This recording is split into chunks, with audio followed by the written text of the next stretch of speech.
কেউ নবী করেছে বলেছে, সমর্থন করেছেন এ বলে চালিয়ে দেয়, মাকাদাহু মিনান নার, সে যেন তার জায়গা জাহান্নাম বানায় নিল।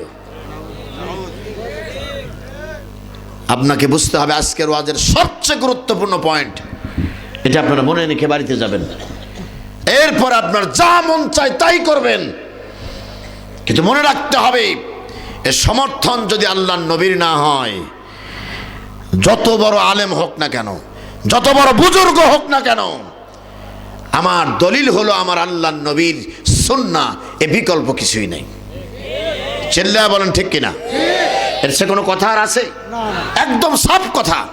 আপনি ভালো আমল করে জান্নাতে যাবেন এটা আমি চাই, আপনি চলে যাবেন, কথাটা মনে রেখে চলবেন। তরুণ তোমাদেরকে বলছি, যুবকদের বলছি, ভালো করে শোনো। ভরাডুবির কারণ যদি আমি বলতে চাই তাহলে তোমরা বুঝতে পারবে যে হ্যাঁ হুজুর, এই আলোচনাটা আরও কয়েক যুগ আগে ওপেন করা দরকার ছিল, কিন্তু ওপেন আমার সমাজের মানুষ করে নাই। সমাজের কিছু মানুষ যেমন আছে কুচক্রী মহল, তারা সব সময় চায় সত্য প্রকাশ না হোক, তার কারণ সত্য প্রকাশ হয়ে গেলে তাদের কর্তৃত্ব নষ্ট হয়ে যেতে পারে। সুদখোরের সামনে আপনি দেখবেন এক হুজুরকে দিবেন, হুজুরকে পান খাওয়াবে, সব খাওয়াবে, ও যেন খালি সব সময় চান্সে থাকে হুজুর যেন সুদের বিরুদ্ধে কিছু না বলে। তার কারণ ও জানে যে সুদের বিরুদ্ধে বললে হুজুর মনে হয় আমার গলায় রশি লাগাইল।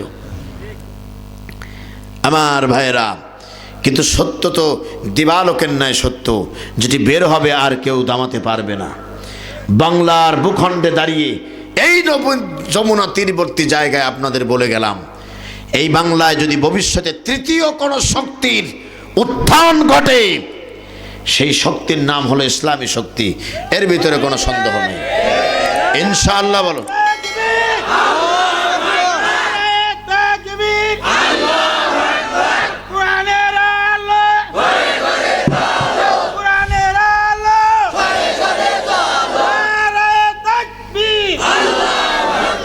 আমার ভাইরা, সেই শক্তির বই প্রকাশ ঘটতে চলেছে, যার প্রমাণ আজকের এই কোরআনের তাফসীর মাহফিল। আল্লাহু আকবার।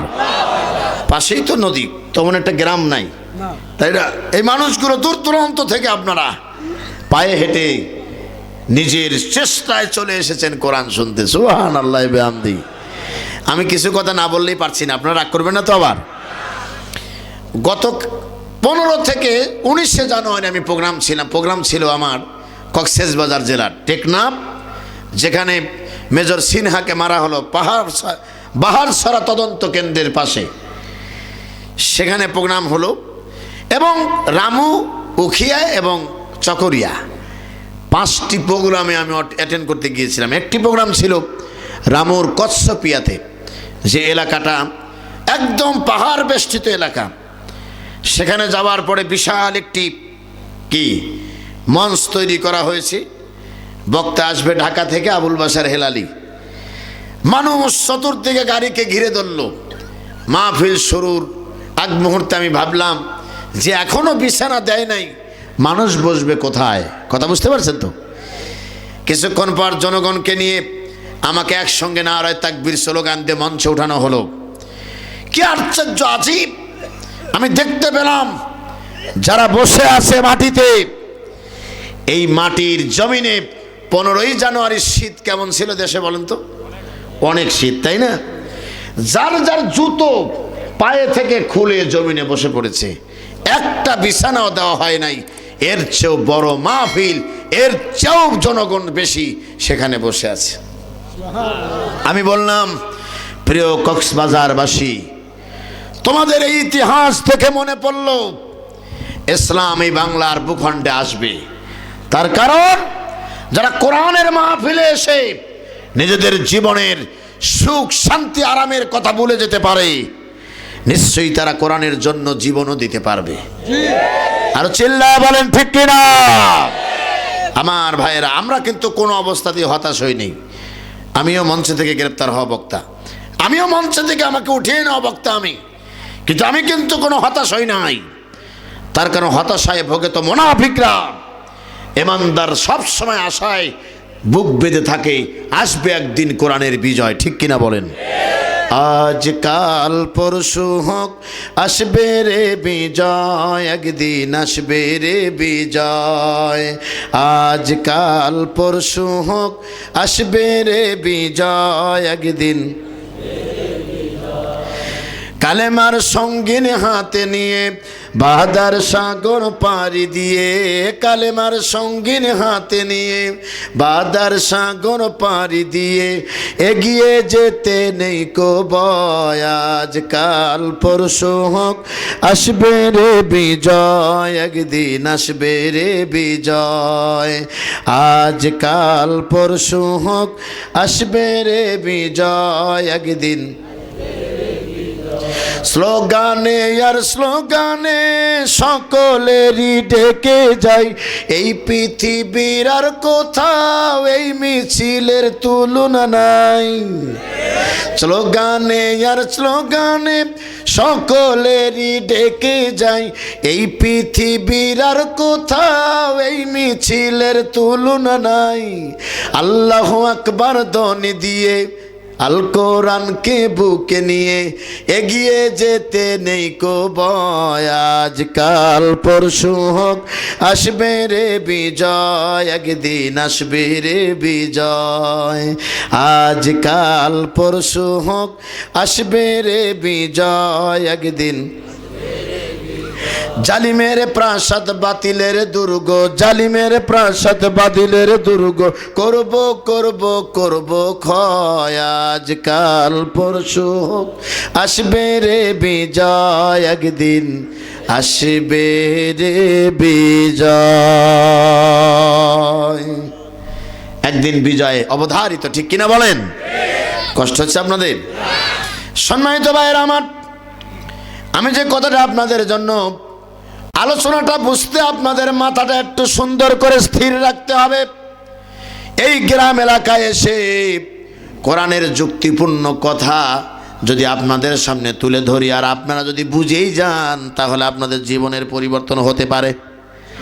আমার ভাইয়েরা, আল্লাহ তো এমন আল্লাহ নয় মানুষ যেটা পারবে না, মানুষ যেটা সহ্য করতে পারবে না সেটা কি আল্লাহ মানুষের উপরে চাপায় দিবেন? আল্লাহ তো তা চাপায় দেয় নাই।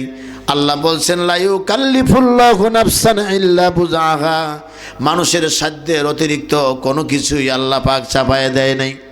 সম্মানিত ভাইয়েরা আমার, মহান রব্বুল আলামিন ইবাদত হবে আল্লাহর। আল্লাহকে কেউ চিনি না আমরা, কেমনে আল্লাহকে আল্লাহ নিজে চেনায় দিবেন? আল্লাহ পাক সূরা মুলকের 6 নম্বর আয়াতে বলেছিলেন ওয়ালিল্লাযিনা কাফারু বিরাব্বিহিম আযাবু জাহান্নাম ওয়া বিসাল মাসির, যারা কিনা তার রবকে অস্বীকার করবে তাদের জায়গা হলো জাহান্নাম। একটু চিল্লায় বলেন নাউজুবিল্লাহ। আলোচনার ধারাটা আপনাদের মনে আছে কিনা খেয়াল করেন। আমি বের করলাম কিভাবে। 1 নাম্বার হলো যত নবীরা চলে এসেছে তারা দাওয়াত দিয়েছে আল্লাহর গোলামি করো। আর 2 নাম্বার হলো আল্লাহ বলেন আমি তো গোলামির জন্যই তোমাদের পাঠিয়েছি, ঠিক কি না? 3 নাম্বার বললাম আল্লাহর গোলামি কেমনে হবে, কিভাবে করব? আমরা তো আল্লাহকে চিনি না।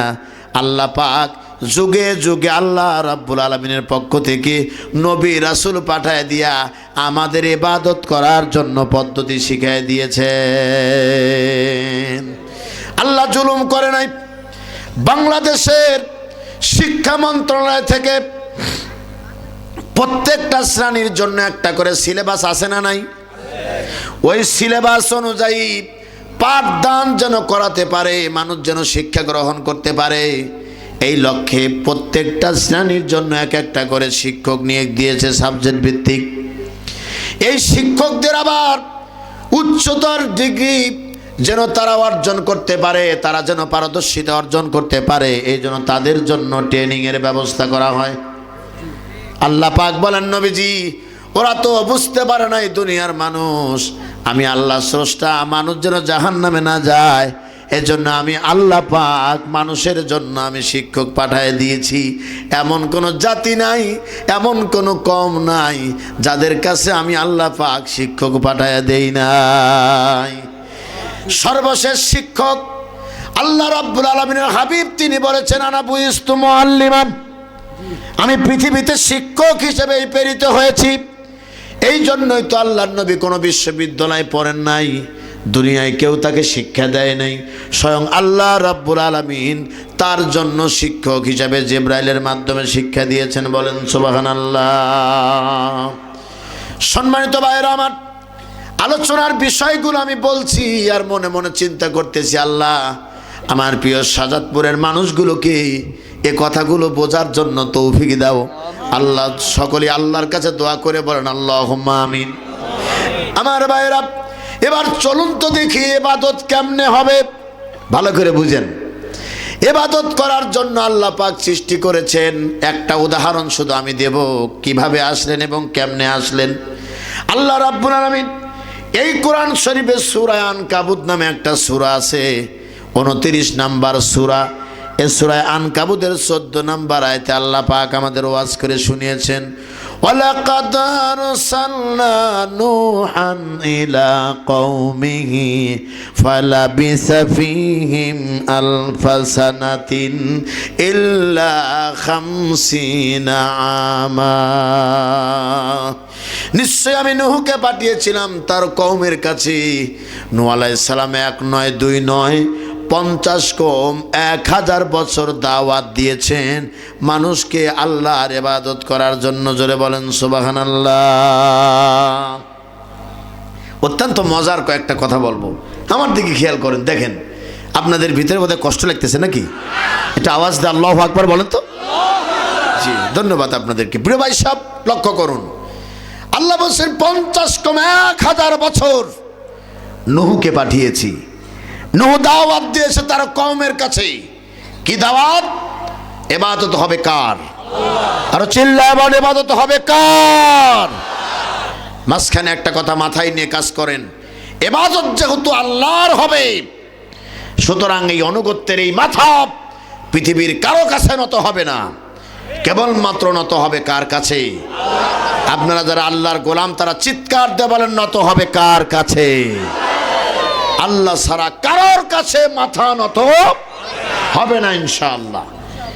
আপনি পাশ বাড়িতে গিয়ে দেখবেন আপনার গৃহপালিত প্রাণী, আপনি তাকায় দেখবেন মানুষ যেভাবে সেজদা করে এভাবে সেজদা দেওয়ানোর চেষ্টা করবেন, দেখবেন ঠিকবাজি খেয়ে পড়ে যাবে।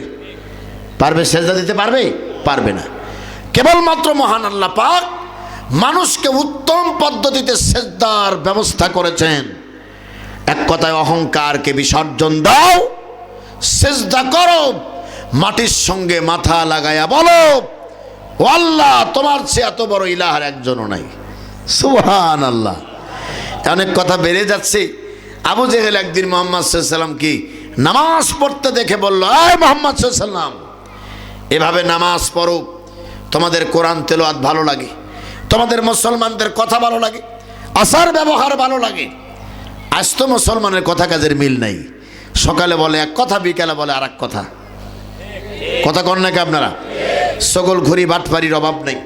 কালি গাজীপুরে মাহফিল করতেছিলাম, হঠাৎ করে এই পাশে একজন লোক বসে আছে, সামনে থেকে এক তরুণ দাঁড়ায় বললেন, হুজুর আমার একটা প্রশ্ন আছে।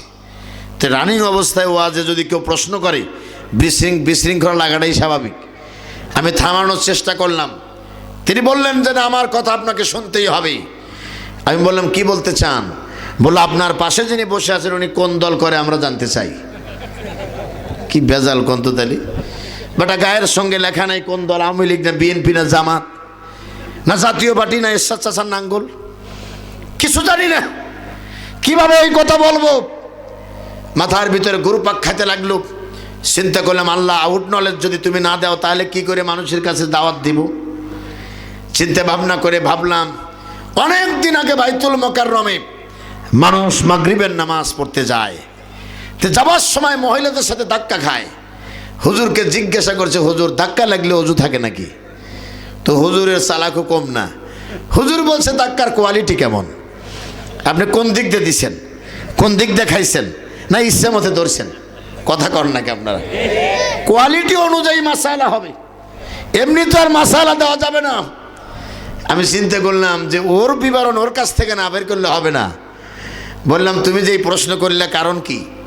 বললো হুজুর প্রশ্ন করেছি এজন্যে, কিছুদিন আগে এলাকায় যাত্রার অনুষ্ঠান হয়েছে, এই বেচারা দাঁড়ায়া মাইক ধরে বলছে হই হই কাণ্ড রই রই ব্যাপার যদ্দি লাগিয়া যায়। আবার আজকে এসে তাফসির মাহফিলে বলছে ওয়াজ শোনেন, ওনার চরিত্র কি আমরা জাতির মানুষ জানতে চাই। তা আমি বললাম এখন ফতোয়া দিলে আর একে যা হয় হবে, ফতোয়া একটা দিয়ে দিই, ঠিক কিনা বলেন। বললাম আপনার জবানবন্দিতে যা পেলাম তাতে আমার মনে হলো এর একটা দল আছে, সেই দলের নেতার নাম আব্দুল্লাহ বিন উবাই, নাম তার মুনাফিক। চিল্লায় বলেন ঠিক কিনা? নাম তার মুনাফিক। সকালে একরকম, রাত আসলে ভিন্ন রকম। বাপরে বাপ, শুক্রবার আসলে জুব্বা জামার অভাব নাই, সারা সপ্তাহ খবর নাই। দেখছেন তো, কথা বলে না। এ কত বাজে জানেন আপনারা? না না, এ কাজ হবে না, এ হবার লয় না বাবা, আমি অনেক দূর যাবো। শোনা, আপনারা রাগ করেন না কেউ, আমি এই শেষ করিনি তো এখনো। এরকম করতেছেন কেন? রাগ করছেন আপনারা? এই ডেট আল্লাহ পাক করোনা দিছিলেন, এই জন্য করোনায় আল্লাহ আপনাদের কাছে আনছে। নচেত কোথায় চলে যেত? 21 সাল না এটা? সম্ভবত হবিগঞ্জে ছিল প্রোগ্রাম আমাদের। তারেক ভাই বোধহয় আমার সঙ্গেও ছিলেন, উনি এক লন্ডন প্রবাসী, আমাদের বোধহয় ইনভাইট করেছিলেন। আমার খুব বেশি ভালো মনে নেই। আলহামদুলিল্লাহ বলেন। আল্লাহ রিজিক লিখেছেন আপনাদের যমুনা নদীর মাছ। এলাকার মানুষের আতিথেয়তায় অত্যন্ত মুগ্ধ আমি। আলহামদুলিল্লাহ বলেন। যাহা খেয়েছি সেটা বড় কথা নয়, আপনি আদর ভালোবাসা দিয়েছেন, এটিই মন ভরে গেছে। আলহামদুলিল্লাহ বলেন। তবে যিনি আমার সঙ্গে যোগাযোগ করেছেন উনি বলেছিলেন যে হুজুর, আশা করি আপনি সব কিছুতেই মনে আনন্দ পাবেন। আল্লাহু আকবার বলেন। বোধহয় আপনাদের কাছে আমি বিরক্ত হয়ে গেলাম, তাই না? প্রিয় ভাই সব, অনেক কথা আছে, সে কথাগুলো আমি বলতে পারবো কিনা, আর মাত্র 20-25 মিনিট আছে। এই টাইমটুকুর মধ্যে কি হবে আল্লাহ ভালো জানে। আমাকে যেতে হবে চট্টগ্রাম, অর্থাৎ আগামীকালের মাহফিল ময়মনসিংহ শম্ভুগঞ্জের ঐতিহাসিক তাফসীরুল কোরআন মাহফিলে কথা বলে আমাকে যেতে হবে বীর চট্টলাতে। আলহামদুলিল্লাহ বলেন। আপনারা কেউ হতাশ হবেন না, নরেশ হবেন না, কথা আমাকে বলতে দিন, কথা আর কোনো বিকল্প নাই, ঠিক কিনা বলেন? জাতির কল্যাণের জন্য উন্মুক্ত করে দাও হক কথা। মানুষের কোন রকমের কি চগলখুরি, বাটপারি, পরনিন্দা, পরগীবত, এগুলো বন্ধ করে দাও। এগুলো ইসলামের কৃষ্টি কালচার নয়, এগুলো হলো বিজাতিদের একটি সংস্কৃতি। বলেন ঠিক কিনা? আমার ভাইয়েরা, দৃষ্টি আকর্ষণ করছি প্রিয় বন্ধু আপনাদেরকে, লক্ষ্য করুন আপনারা। আল্লাহ রাব্বুল আলামিন বললেন নূহকে পাঠিয়েছিলাম 50,000 বছর। মনে আছে তো আপনাদের? নূহ নবী দাওয়াত দিলেন। খেয়াল করলে দেখেন এত মজা পাবেন, যারা ঈমান আছে ভিতরে একটু হলো লাভ দিয়ে উঠবেন। নূহ আলাইহিস সালাম 50,000 বছর দাওয়াত দিয়ে 29 পারায় সূরা নূহ নামে একটা সূরা আছে। এই সূরাটাতে পড়ে দেখবেন নূহ আলাইহিস সালাম বলছেন, আমি দিনের দাওয়াত দিয়েছি, আমি রাত্রে দিয়েছি, আমি একা একা দিয়েছি, জনসম্মুখে দিয়েছি। ওগো আল্লাহ, আমার দাওয়াত ওদেরকে শুধু ইল্লা ফেরার, আল্লাহ পাক বলছেন ওদের আমার দাওয়াত শুধু ওদেরকে বিতাড়িতের পথই বেছে নেওয়া ছিল। ওরা দাওয়াত শুনে শুধু দৌড়ায় দৌড়ায় পালায়ে যেত। নূহ আলাইহিস সালামকে এত মারা মারছে, আমি কিন্তু দাওয়াতের গুরুত্ব বলছি মুসলমানেরা। নূহ আলাইহিস সালামকে এত মারা মারছে যে মায়ের কোনো শেষ ছিল না, মৃত্যু অবস্থায় ফেলে রেখে যেত। আবার উঠে দাঁড়িয়ে যেতেন, দাঁড়িয়ে বলতেন, ইয়া কওমি লা ইলাহা ইল্লাল্লাহ তুফলিহুন, হে আমার সম্প্রদায়, স্বীকার করো আল্লাহ ছাড়া কোনো ইলাহ নাই, কোনো মাবুদ নাই। আল্লাহু আকবার বলেন মিয়া। এর ভিতরে কত বড় কথা লুকিয়ে আছে আপনি জানেন? আপনি জানেন মুসলমানেরা ওই যে 950 বছর মার খাইলেন, জীবনে কোনদিন, আমি চাই প্রতিটি কথা কানের ভিতরে আপনি নেন, আপনাদের কাজে লাগবে, ঠিক কিনা বলেন? আমি চাই না যে একটা কথা অন্য জায়গায়, আমি তো তারে নারে বলে চলে যেতে পারতাম, কণ্ঠ তো আল্লাহ মোটামুটি দিয়েছে, একেবারেই খারাপ দেয়নি, ঠিক কিনা বলেন? প্রিয় ভাই সব, এদিকে লক্ষ্য করুন।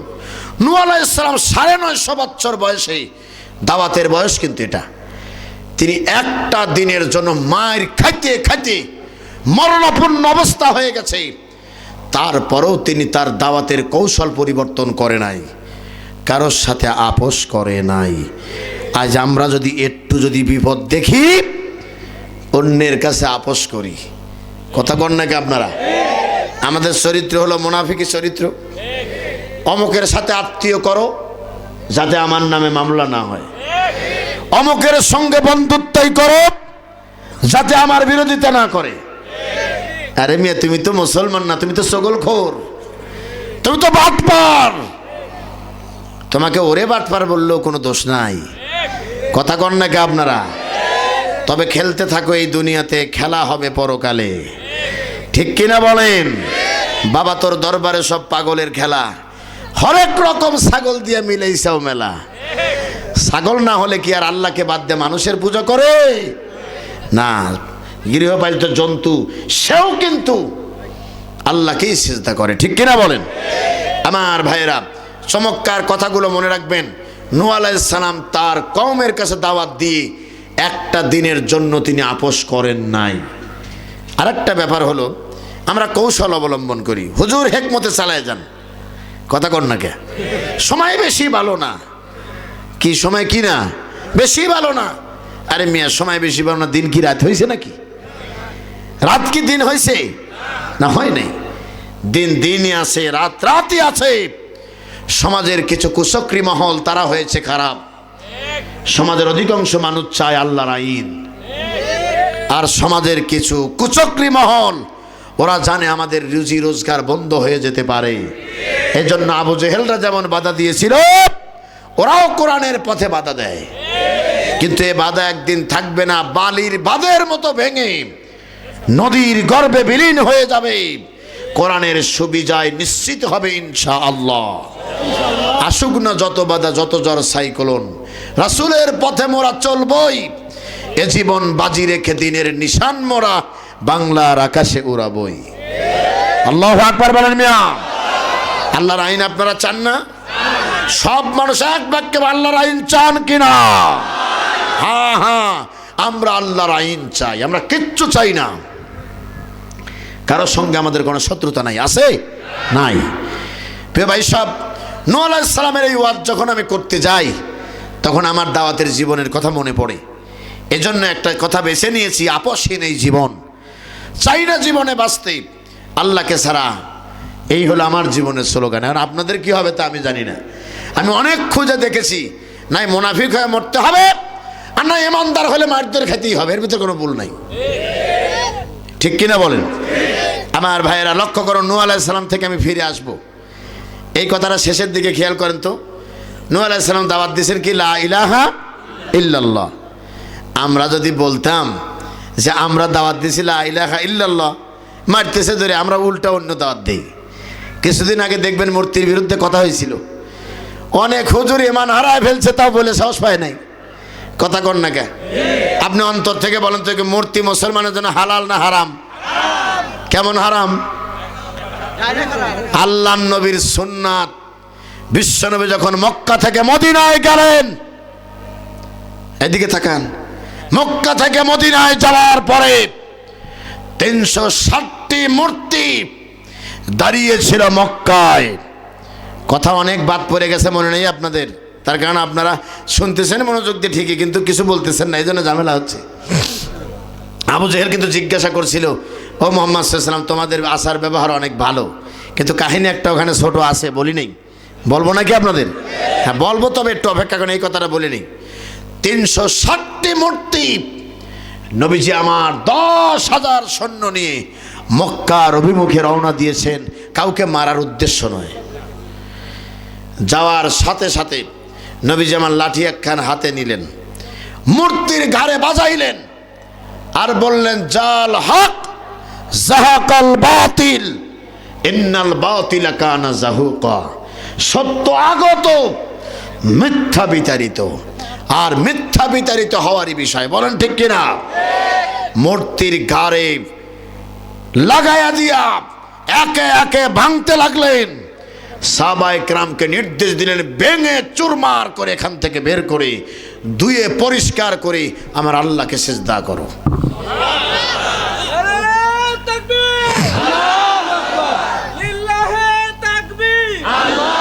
তাক আল্লাহু আকবার। প্রিয় ভাই সব কষ্ট দিয়েছে বোধহয় আপনাদের। সেই নবীর সুন্নাত, আল্লাহ নবী হযরত নূহ আলাইহিস সালাম দাওয়াত দিলেন লা ইলাহা ইল্লাল্লাহ বলে। স্লোগান কি এত মার খাওয়ার পরে 950 বছরে পাল্টে গেছে? কথা কন না পাল্টে গেছে? আজকে যদি বলা যায় তুমি কি ইসলামী আন্দোলন করো, আর না আমি করি না, কোনো রকমের একটু পাশে থাকে, মানে বিপদ আসতে পারে। কথা কন না কি আপনারা? আল্লাহ বলছেন মা আসাবা মিন মুসিবাতিন ইল্লা বিইজনিল্লাহ। আমি অহংকার করে বলছি না। আমাদের যখন দাওয়াত দিবেন অন্তত পক্ষে 2-1 ডজন আলেমকে দাওয়াত দিবেন, ওরা যেন মাহফিলের মঞ্চে বসে থাকে। তার কারণে সমাজের আলেমরা যদি ঐক্যবদ্ধ হয়ে যেত, এ সমাজ 90% মুসলমানের দেশে আমরা আল্লাহর আইন পেতে দেরি হতো না। কে দিল গোল টুপি, কে দিল সুক্কা টুপি, ফতোয়া আমরা কম দেই নাই। হাত উপরে বাঁধবো না নিচে বাঁধবো এও কম হয় নাই। আমিন আসতে না জোরে কম হয় নাই। এমানি যে নাই এ মাত্রা কেউ দেয় নাই। কথা কন নাকি আপনারা? বাবা কষ্ট দিতেছি বাজান, ভালো কথা। আল্লাহু আকবার, আরে আল্লাহু আকবার। জাহালাতের বহিঃপ্রকাশ। শোনো মুসলমানেরা, যত নির্যাতন নিপীড়ন আসবে তত কোরআনের কথা বলার হিম্মত দিয়ে আল্লাহ মানুষ তৈরি করে দিবে। তুমি কল্পনাও করতে পারবে না। এ ওয়াদা কার? একটা বন্দী 10টা জন্ম নিবে। চলতে থাকবে আল্লাহর আওয়াজ। মানুষ কোরআনের কথা শুনতে পঙ্গপালের মতো ছুটে আসবে। তার কারণে কোরআন আল্লাহ পাকের রহমত। বলেন ঠিক কিনা? প্রিয় ভাই সব, আজ আমরা সুবিধাবাদ জিন্দাবাদ হয়েছি। সমাজের চোর বাটপার গুন্ডা জেনাকার হাইজাকার সন্ত্রাস সুদখোর ঘুষখোরও যদি মরে যায়, আমাদের মতো আলেমরা এ সমস্ত ইসলামের কুখ্যাত শত্রু এদেরকে কবরে নামায় দিয়ে বলে বিসমিল্লাহি ওয়া আলা মিল্লাতি রাসূলিল্লাহ। আল্লাহর নামে নবীর দলে দিয়ে দিলাম। আমার একবার মনে হয় যে আল্লাহ কি ফেরেশতাতে কলার ধরে টেনে ধরে রাখে নাকি হুজুরকে? এই হুজুর যারে দিয়ে গেল তো সুদখোর, তুই আলা মিল্লাতে রাসূলুল্লাহ বললি কিভাবে? তোর কি বাপের দল? বন্ডামি ছেড়ে দাও, গোলামতি করো না, ইমামতি করো। হিম্মত থাকলে সত্য কথা বলো, না পারলে কষ্ট করে শরীরের গাম পরিশ্রম করে গায়ের গাম ফেলে ইনকাম করে খাও। তার কারণ আল্লাহর নবী ফতোয়া দিয়েছেন আল কাসিবু হাবিবুল্লাহ, যারা কষ্ট করে ইনকাম করে তারা আল্লাহর বন্ধু। আমি ইলম অর্জন করেছি, আমাকে ইমামতি করতেই হবে এটি নয়। অনেক কথার ভিতরে একটি কথা হলো, আমার মসজিদে যখন মদের বিরুদ্ধে যখন কথা বললাম, আমরা তো জীবনে কাউকে পরোয়া করে কোনো কথা কোনোদিন বলি নাই। মদের বিরুদ্ধে বলার পরে আমার বিরুদ্ধে অবজেকশন দেওয়া হলো। বলো হুজুর এই ব্যাপারে জুমায় বক্তব্য দিয়ে আমাদেরকে মদখোরের বাচ্চা বলছে। তাতে বোঝা গেল উনিই প্রমাণ করলেন যে আমার বাপ চাচা খাইছে। কথা কয় না রে ভাই। আমি কি কইছি? আমি কি দেখেছি? না, আপনি যদি রেগে জানতে পাবো আপনিই মারছেন, আমি তো আর মারি নাই। বললো কথাটা উড্ড করতে হবে। আমি বললাম রং নাম্বারে কল দিছেন আপনারা। আপনার এই প্রস্তাব মানার মতো এনার্জি, এই প্রস্তাব মানার মতো ইমানি কোন দুর্বলতা এই হৃদয়ে কাজ করে না। তার কারণ এই হৃদয় কোরআনের পথে বন্দী হওয়ার হৃদয়। কোনো দিন কারোর কাছে কোনো তওয়াক্কা করে কথা আমরা বলতে চাই না, ঠিক কিনা বলেন? আমার একটা স্বপ্ন পূরণ করো ও গো দয়াময়, তোমার পথে চলতে গিয়ে মরণ যেন হয়। আল্লাহু আকবার। আমি অটল যেন থাকতে পারি আল কোরআনের সাথে, ধৈর্য নিয়ে ডাকতে পারি দিন কায়েমের পথে। আমি অটল যেন থাকতে পারি আল কোরআনের সাথে, ধৈর্য নিয়ে ডাকতে পারি দিন কায়েমের পথে। আমায় সাহস দিও, ধৈর্য দিও ও গো দয়াময়, তোমার পথে ডাকতে গিয়ে না পাই যেন ভয় আমি, তোমার পথে ডাকতে গিয়ে না পাই যেন ভয়। আমাদের মিশন আমার আল্লাহকে পাওয়া। প্রিয় যুবক ভাইরা, কষ্ট দিলাম আপনাদের? আমার ভাইরা, সেই দাওয়াতের মিশন নূহ আলাইহিস সালাম শেষ করলেন। তিনি 950 বছর মার খাওয়ার পরে কারোর কাছে কোনো আপোষ করে নাই। আমরা যদি মুসলমান হই, আমরাও যদি ইমানদার হই, আমাদের তো আপোষ করার কথা নয়, আমাদেরও তো চলার কথা ইমানের পথে। সম্মানিত ভাইরা আমার, চলুন দেখি এই যে দাওয়াতের মিশন আল্লাহ পাক দিয়ে নবী রাসূলদেরকে পাঠিয়ে দিলেন, সর্বশেষ দাওয়াত নিয়ে আসলেন কে? মুহাম্মদুর রাসূলুল্লাহ সাল্লাল্লাহু আলাইহি ওয়াসাল্লাম। তেনাকে কি আদর করছে মানুষ? কথা বলে না রে বা। তেনাকে তো আদর করে নাই। এক নয়, দুই নয়, 13টা বছর মক্কা নগরে মার খাইলেন। মার খাওয়ার পরে শিয়াবে আবি তালেবি 2.5 থেকে 3টা বছর মুসলমানদের সঙ্গে নবীজি জেল খাটলেন। ভুলে গেছো মুসলমান, ইতিহাস তোমার মনে পড়ে না। তার কারণ তুমি তো আর মুসলমান নাই, তুমি হয়েছ ইহুদিদের দালাল। তোমার তো মনে পড়ছে না। তোমাকে জান্নাতে ঢুকানোর হুজুর তো আছেই বাড়া করা।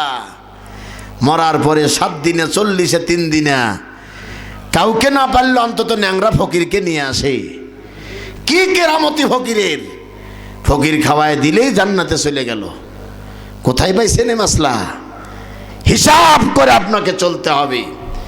আপনি যদি মরে যান, সাথে সাথে রুহু আল্লাহর ফেরেশতা ধরে নিয়ে যায়। জান্নাতি হলে জান্নাতির কাতারে লেখা হয়, জাহান্নামী হলে জাহান্নামের কাতারে লেখা হয়। আপনি ফকির দিয়ে দোয়া করে জান্নাতে দিবেন, সলিমুদ্দিন সাহস তো কম না। মাঝে মধ্যে লেখা ওঠে অমক দলের অমক নেতা মৃত্যুর সঙ্গে পাঞ্জা লড়ছে। বলে নেতার কি হয়েছে? কয় রাত্রে 2বার পাতলা পায়খানা হয়েছে, বমি হবার হয় নাই। বলো তাই নেতা মৃত্যুর সঙ্গে পাঞ্জা লড়তেছে, পায়খানার গরম সহ্য করতে পারে নাই। কিছুক্ষণ পর লেখা উঠছে অমক দলের অমক নেতা মারা গেছে, ইন্না লিল্লাহ ... রাজিউন। একজন লোক কৌতূহলবশত জিজ্ঞাসা করছে, ভাই ... রাজিউন বললে কে? ইন্না ইলাইহি রাজিউন বললি তো পারতা। কয় যে না, এই সেই লোক যে জীবনে বেঁচে থাকতে কোনোদিন কোরআনের পুরো অংশ মানে নাই। একটা মানছে আর একটা মানে নাই। কথা কর নাকি আপনারা? আমার সমাজে এরকম বহু মাওলানা সাহেব আছে, এরকম বহু হাজি সাহেব আছে, দেখে মনে হয় মাহবুবে সুবহানির দাদা, আসলে গায়ে চুলকানি। বলেন ঠিক কিনা? এই লোকগুলো দেখবেন নামাজ আল্লাহর বিধান মানে, রোজা আল্লাহর বিধান মানে, হজ আল্লাহর বিধান মানে, যাকাত আল্লাহর বিধান মানে, আল্লাহর আইন দিয়ে যে দেশ দুনিয়া চলতে পারে, ওইগুলো বলতে গেলেই কই হুজুর রাজনীতি করলো। সলিমুদ্দিন বলে কি? সলিমুদ্দিন হুজুর আছে? হুজুর তো না, এগুলো হলো খেজুর, অল্প দামি খেজুর, যা খাইলে পায়খানা হয়। এই সমস্ত হুজুর দিয়ে জান্নাতে যেতেছে ষড়যন্ত্রের জাল ফালাইয়া। আরে মিয়া, বাইপাস সার্জারি করলে দুনিয়ায় কয়েকদিন চলা যায়, কিন্তু পরকালে বাইপাস সার্জারি চলে না। পরকালে চলতে হয় আইয়ুকুম আহসানু আমালা, আমলের দিক দিয়ে কে উত্তম, এটাই আল্লাহ পাক দেখবেন। কথা কন না কে মুসলমানেরা? কষ্ট হয়ে গেল আপনাদের? ওই যে আবু জেহেলটা বলছিল, মনে আছে আপনাদের কি বলতে চাইছি? জি, দয়া করে রাগ করবেন না কেউ, কিন্তু এখন 11:41 বাজে। আমি কিন্তু আসলে কিছু মনে নেব না। আপনারা না আমাকে কিছু কষ্ট দিবেন না, প্লিজ প্লিজ প্লিজ, অনুরোধ। আমি এসেছিলাম, রাগ করছেন আপনারা? আর 10টা মিনিট ওয়াজ করবো ইনশাআল্লাহ।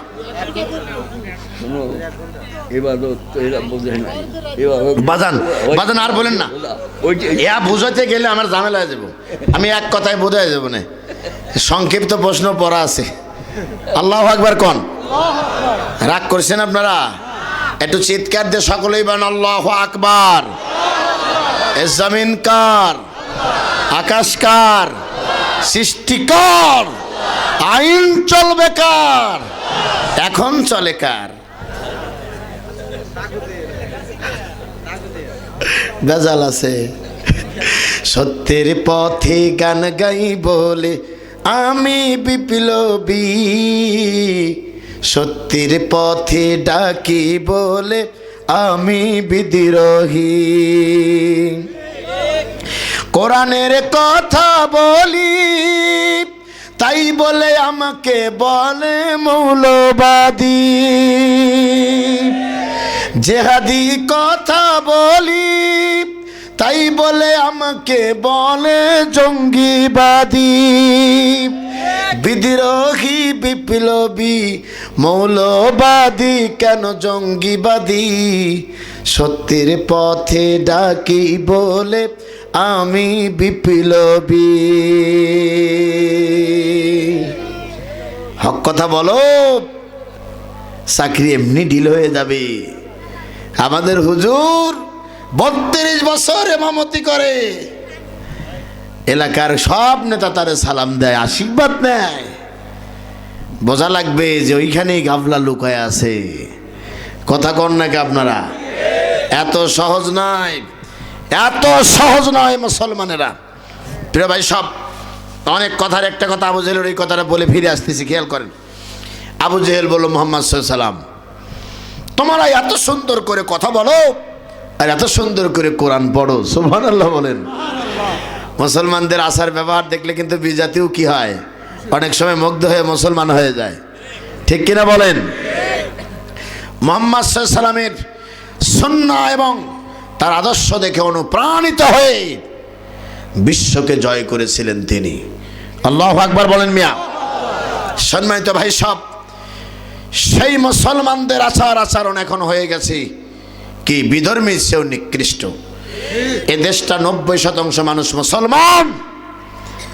এদেশের যত ধর্মের অনুষ্ঠান হয়, অধিকাংশ ধর্মীয় অনুষ্ঠান বন্ধ হয় এই আলেমদের এবং মুসলমানদের ষড়যন্ত্রে।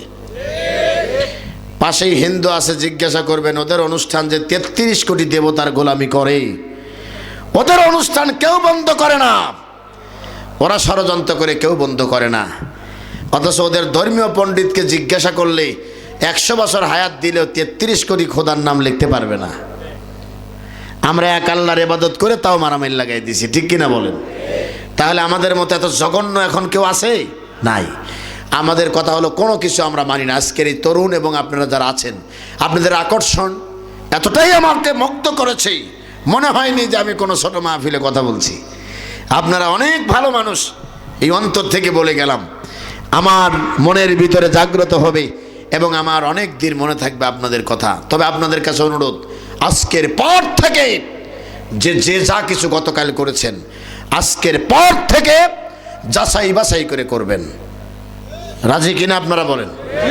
রাজি তো ইনশাআল্লাহ? হাত তুলে দেখান আল্লাহর কাছে। আমরা যাহা করব কার জন্য করব? হাত নামাও মুসলমানেরা। আমরা মানুষের কথায় কোনো ইবাদত করতে যাব না, ঠিক কিনা বলেন? আমাদের ইবাদতের মানদণ্ড হলো কোরআন আর তার সুন্নাহ পদ্ধতি হলো নবীর হাদিস, এছাড়া আর কোনো কথা নাই, ঠিক কিনা বলেন? প্রিয় ভাই সব আমার দিকে তাকান। আবু জেহেল বলার পরেই বলল, ভাতিজা এত সুন্দর ব্যবহার এক জায়গায় খারাপ লাগে। নামই তো আবু জেহেল, খারাপ তো লাগাই স্বাভাবিক। বলল জায়গাটার নাম কি? কয় যখন সেজদা করো তখন ভিতরে কষ্ট লাগে। সেজদা ছাড়া কি তোমার আল্লাহরে পাওয়া যাবে? যদি পাওয়া যায় তো একটু বলো, আমরা মুসলমান হয়ে যাব। আল্লাহর নবী বলেন, আবু জেহেল, যে আল্লাহ আকাশ এবং নিখিল বিশ্বের স্রষ্টা, তাকে মানতে কোনো শর্ত লাগে না। বিনা শর্তে ঘোষণা দাও আমার আল্লাহ এক। তুমি তো আবু জেহেল, তুমি কেন গোটা পৃথিবী কান খুলে শুনে রাখো, শাহজাদপুরের মানুষ, তামাম পৃথিবীর কেউ যদি আমার আল্লাহকে ডাক না দেয়, আমার আল্লাহর কিছুই আসে যায় না। ইউসাব্বিহু লিল্লাহি মা ফিস সামাওয়াতি ওয়া মা ফিল আরদ, আল্লাহু আকবার। আসমানে যা আছে, জমিনে যাহা আছে, সকাল সন্ধ্যায় কার প্রশংসা করে? তুমি তো সলিমুদ্দিন, তুমি তো সলিমুদ্দিন, তুমি না ডাকলে আল্লাহর কিছুই আসে যায় না। তুমি তোমার প্রয়োজনে ডাকো, ঠিক কিনা বলেন? সম্মানিত ভাই সব, একটা উদাহরণ আছে শেষে, সেটা বলবো। তবে আমি আপনাদেরকে অনুরোধ করি, আবু জেহেল বলল মুহাম্মদ সাল্লাম এইভাবে তোমাকে আর ইবাদত করতে দেওয়া হবে না, কিন্তু জমিন কার? ওর কথায় চলবে? ওর কথায় চলবে? ওর কথায় চলবে না, চলবে কার কথায়? আল্লাহর কথায়। নবীকে নমিনেশন দিয়েছেন কে? ও আরসালনাকা লিন-নাসি রাসূলা ওয়া কাফা বিল্লাহি শাহিদা। আপনি আমার রাসূল, কোন দালাল মানলো না মানলো এ চিন্তা আপনার নাই, আমি আল্লাহ যথেষ্ট আপনার জন্য। সুবহানাল্লাহ কোন? আল্লাহ বাঁচাইছেন না নবীরে? বাঁচাইছেন কিনা বলেন? চতুর্মুখী ষড়যন্ত্রের হাত থেকে নবুয়তির চাককে নিভিয়ে দিতে চেয়েছিল ওরা, পারে নাই তারা, পারবেও না ভবিষ্যতে। এই বাংলার জমিন কোরআনুল কারীমের কথা চলবেই অবধারিত, নিশ্চিত আপনি মনে রাখবেন। আপনি বাংলাদেশের সবচেয়ে পাওয়ারফুল বড় বড় মাদ্রাসাগুলো খোঁজ নিয়ে দেখেন, ব্যয়বহুল মাদ্রাসা। আমার ছোট ছোট 3টা বাচ্চা তানজিমুল উম্মার মতো হাই কোয়ালিটি একটি শিক্ষা প্রতিষ্ঠানে পড়াশোনা করে। আমার ভাইয়েরা, সেই মাদ্রাসাগুলো খোঁজ নিয়ে দেখেন, এ সমাজের এসপি, ডিসি, এমপি, মন্ত্রীর মেয়েরা, তাদের ছেলেরা এই মাদ্রাসায় এখন পড়াশোনা করে। আল্লাহু আকবার বললেন না? কোরআন যে বিজয়ী হবে এ তার জ্বলন্ত প্রমাণ। আপনি তার কারণ, ওরা দেখছে যে আমরা যা শিখেছি এতে বাটপার ছাড়া কিছুই হওয়া যায় না। এখন যদি ভালো হতে চাও কোরআনের জ্ঞান গ্রহণ করো। কথা কন নাকি আপনারা? যে ব্যক্তি কোরআন হাদিসের জ্ঞান নাই সে বড় শিক্ষিত হতে পারে জাহেলের কাছে, আল্লাহর কথা অনুযায়ী সে হলো মূর্খ জ্ঞানী, তার কোনো জ্ঞান নাই। ঠিক কিনা বলেন? আল্লাহ পাক বলছেন যার কলজার ভিতরে, নবীজি বলছেন যার কলজার ভিতরে কোরআনের জ্ঞান নাই, কাল বাইতুল খারিব, তার হৃদয়টা হলো উজার ভিটা, বিরামহীন, বিরামহীন এমন একটি জায়গা যেখানে একমাত্র অপদার্থ জন্ম নেয়, যেগুলোকে কেটে কেটে আগাছা দূর করতে হয়। ফতোয়া দিয়েছেন মদিনার নবী। আপনি কত বড় শিক্ষিত হয়েছেন, আপনি যা মন চায় তাই বলেন হুজুরদেরকে। চুলকানি হয় নাকি আপনাদের? চুলকানি বন্ধ করে দিবেন। ঠিক কিনা বলেন? আমার ভাইয়েরা, আবু জেহেলকে নবীজি বলেন, আবু জেহেল, যে সেজদা দিতে তোমার এত মনের ভিতরে কার্পণ্যতা, আবু জেহেল শুনে রাখো, ওই সেজদা দিলে আমার আল্লাহর নিকটে মানুষ পৌঁছে যায়। সেজদা দাও, নিজের অহংকারকে মাটি করো, বিনয়ের সঙ্গে আল্লাহকে ডাকো। আল্লাহু আকবার। প্রিয় ভাই সব, আমি আমার সময়কে ধরে ফেলে দিয়েছি। ইবাদতের কথা আপনাদের বলবো, ইবাদতের কথা বলবো। রাগ করতেছেন আপনারা? ইবাদত হলো ওই জিনিস যাহার মাধ্যমে তার প্রভুকে সন্তুষ্ট করা যায়, সেই ইবাদত।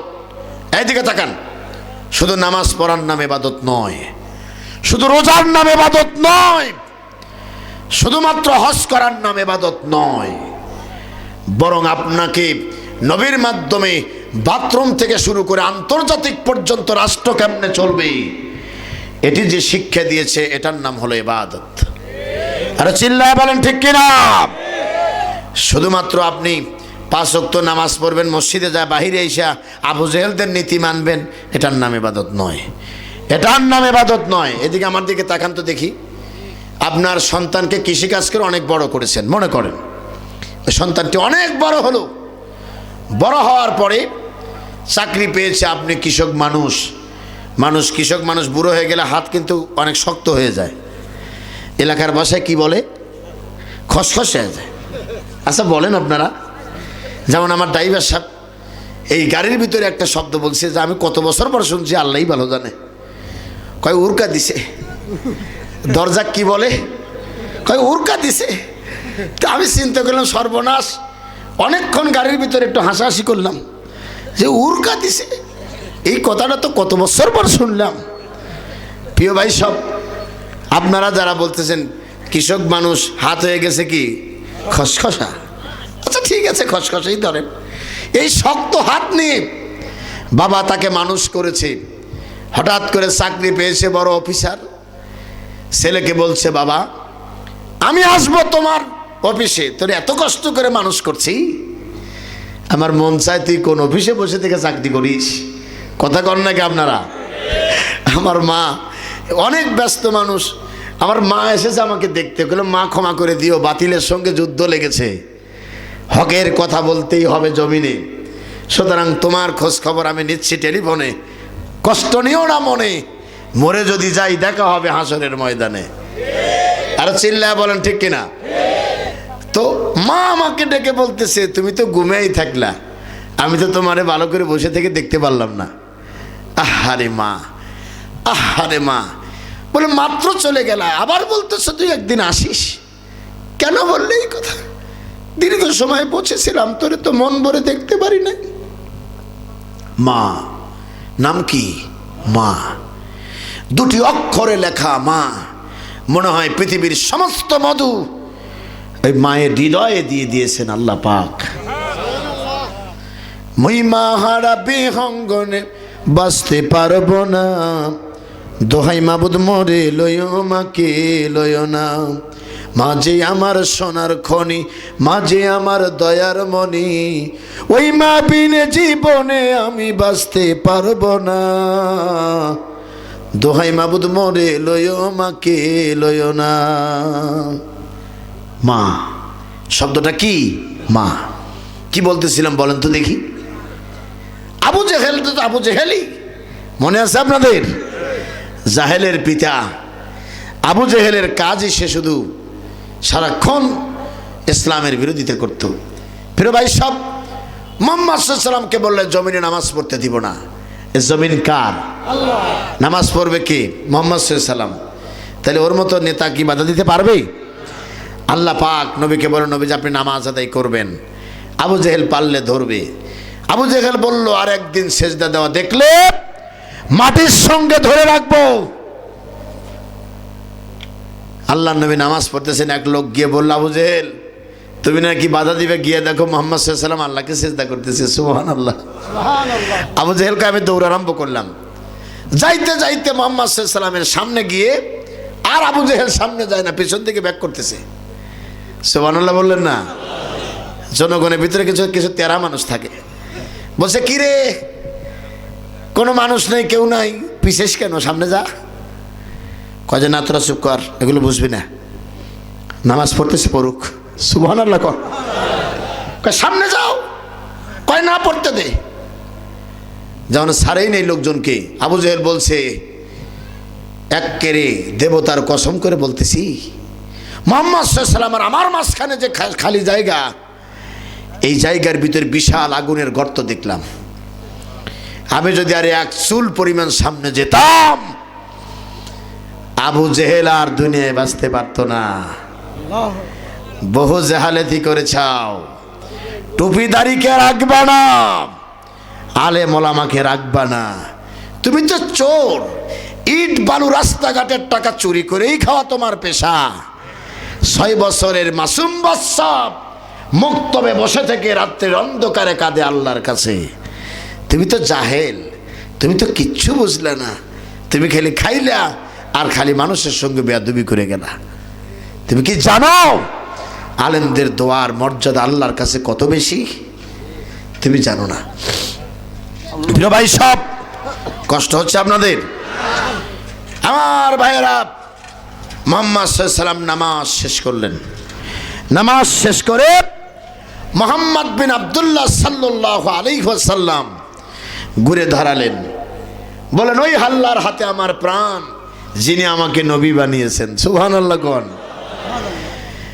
আমি আবু জেহেলকে রেখে তোমাদের সামনে বলছি, আবু জেহেল যদি আর এক চুল পরিমাণ সামনের দিকে এগিয়ে আসতো, তাহলে আল্লাহর ফেরেশতারা ধরে আবু জেহেলকে এমন মারাই মারতো, জিন্দিগিতে কে আর আবু জেহেল কি জিনিস তোমরা খুঁজে পেতে না। আল্লাহ কোরআনে ওয়াজ করে বললেন, আরাইতাল্লাযী ইয়ানহা আবদান ইযা সাল্লা। আল্লাহর এক বান্দা নামাজ পড়েন, আল্লাহ নিশ্চয়ই তা দেখেন। ঠিক কিনা বলেন? আল্লাহ দেখেন কিনা? আল্লাহ কি ঘুমান? আল্লাহ করোনা দিলেন আমাদেরকে বাঁচার জন্যে, যে ভালো করে তওবা করে আমার পথে ফিরে আসো। উল্টো আমরা মোকাবেলা শুরু করছি। কথা কয় না। মোকাবেলা শুরু করছি না বাবা, মোকাবেলা করব। কি এর মোকাবেলা? করোনা মনে মনে ভাবি, আমার চোখেও দেখা যায় না, যন্ত্র দিয়েও দেখা যায় না, মোকাবেলার নামে দাঁড়ায় থেকে বিড়ি খাওয়া ছাড়া উপায় আছে? কথা কর না কে?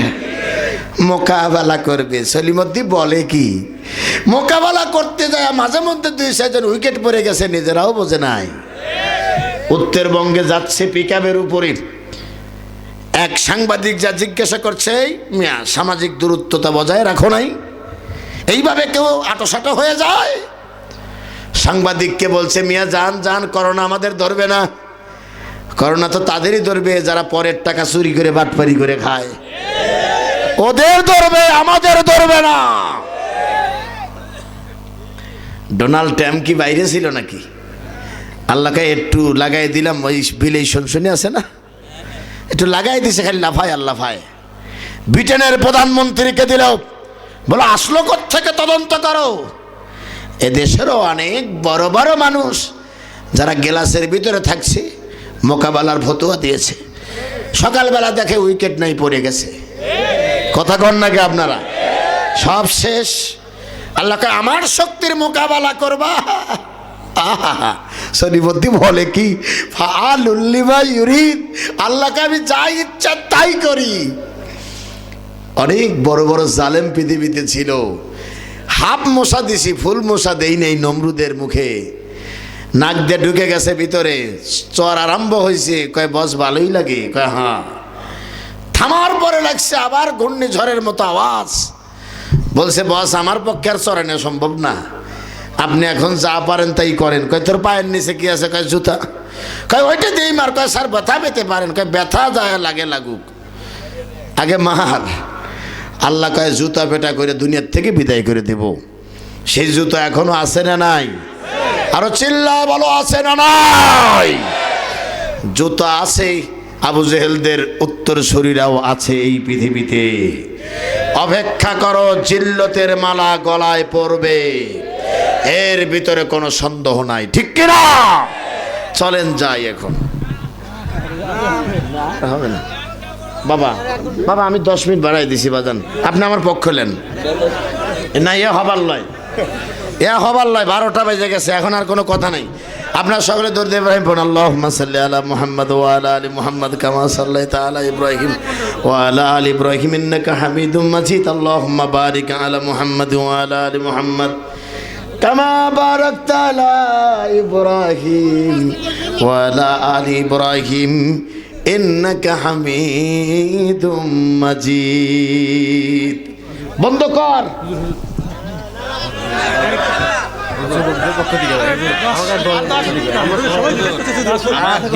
পাবো কি পাবো না জানি না, কপাল আছে কিনা।